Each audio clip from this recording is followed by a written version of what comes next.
We all see the world differently, don't we? But what if we hear it differently too? A single piece of music. When I hear a classical symphony, you hear a folk song. You hear a lullaby, and yet I hear a scream.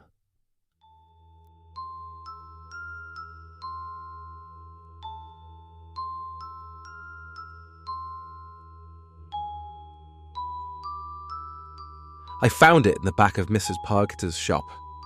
The kind of place you only stumble into if you've got time to waste and the curiosity of a child still lingering somewhere under the weight of adulthood. The shelves sagged under the weight of cracked ceramics, postcards of seaside towns long ago visited, and books with titles that promised more than they could ever deliver. And there, tucked between a chipped figurine of an elegant 1930s lady and an old biscuit tin, sat the music box. Small, wooden, intricately carved, what looked like dancing figures around the top. Nothing too fancy. The kind you turn the key for and it plays a song. Or so I assumed. Mrs. Parker had been watching me from behind her counter, knitting needles clacking in the quiet. "Ah, that one," she said. "You know people say it plays different tunes for different folks." I laughed politely. "Of course," I said, thinking she meant a different track hidden inside or some cheap mechanism.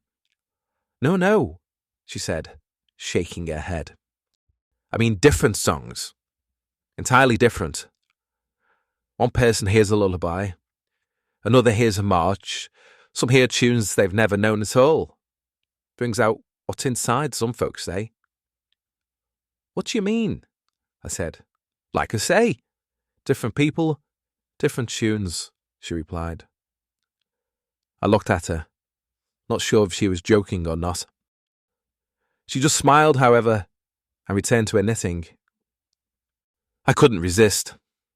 I paid her the small sum she asked and carried the box home. The weight of it in my coat pocket, curiously solid, oddly comforting. That evening I placed it on the sideboard in my kitchen. Found the key as promised, taped under the bottom of the box. I wound the key. A soft tinkle emerged. A song I didn't recognise. Delicate and strange. It wasn't unpleasant, but it didn't belong to anything I knew. However, after a while, a pattern in the notes made my chest tighten slightly, like some memory half remembered. I leaned closer. I began to notice the box didn't keep time as it should. The notes quickened, then slowed unpredictably.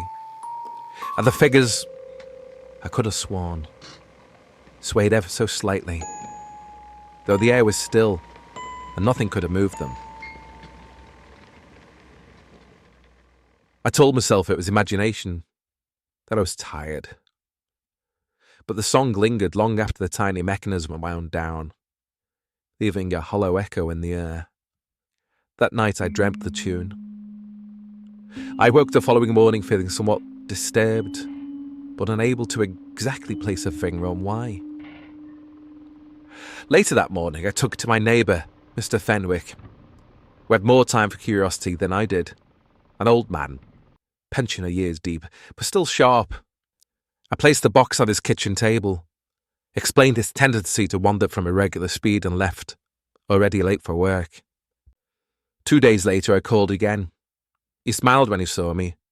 "Ah," he said, "that played nicely for me once I'd clocked the problem with the mechanism." He turned the key. Marching drums erupted, sharp, precise, relentless, military, regimental. I'd never heard such a grand, tiny tune. It felt purposeful, almost commanding. I frowned. "But that's different from what I heard the other day." He raised an eyebrow. "You heard your song. I hear mine. Some boxes like that, lad." "Don't question it." He handed it back to me. "You can buy me a beer next time you see me in the grapes." "I like the way the soldiers moved and marched too," he said. "Very clever, that." I pocketed the box, thanked him for his time and attention, and returned home, where the box sat quietly in the dim kitchen light, silent for a day or two. It was a random thought, a memory of conversation 2 weeks later that came back to me from, well, who knows where. Like the way the soldiers moved and marched. Very clever. What did he mean? Did he mean the dancers, the ballerinas along the edges? How on earth had he mistaken them for soldiers? Over the next week, I tried the music box out on others. Mrs. Burns from across the street, 2 of the guys from the local 24-hour store. Even my sister was only in town for a short while. Each person heard something else entirely. One heard a waltz, gentle and slow. Another heard an Irish jig, lively and bright, but in his own words, slightly sinister for all that. My sister, pale-faced and frowning, heard nothing but silence, and a whisper she claimed was calling her name. I scolded her for her overused imagination. She retorted in anger at the accusation that she had imagined such a thing. It became a kind of game among the locals, though nobody spoke about it too loudly. The music box, my music box now, became something that existed in the corners of everyone's mind. People whispered about the songs that weren't theirs, about tunes that reminded them of things they'd long forgotten or thought they might know or might not. About tunes so unimaginable in beauty that minds were perplexed that they could possibly never have heard them ever before. I began to notice something too. The songs weren't random. They seemed personal. A note here, a rhythm there, tugged at memories, sometimes long buried, sometimes perhaps imagined. I dreamt one night of a song I'd never heard before, a melancholy tune that I imagined made the curtains of my bedroom flutter, even though the air was still. When I woke, the box had moved a fraction closer to the bed, though I was sure I hadn't touched it. Then came the night it played for me again. I'd left the key in the drawer, confident it wouldn't wind itself, and yet in the silence of my sitting room, I heard the tinkle. Soft, coaxing, impossible to ignore. I approached it. The song was slow, a low drawn-out melody that made my skin crawl, my heart ache in the same instant. I leaned over the box, squinting. The dancing ballerina figures were moving, faster than the mechanism should allow, tiny hands reaching towards each other, clashing, spinning, and then the shadows behind them. I swear I saw faces. My own? People I had loved and lost? I couldn't quite tell.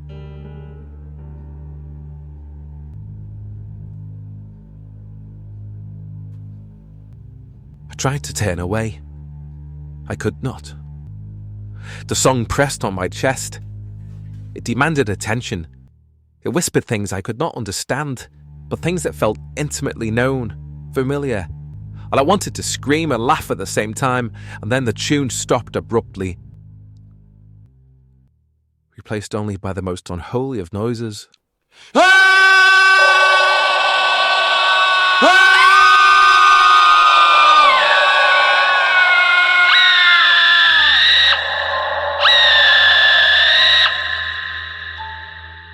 A piercing scream of 1,000 voices emerged from the music box.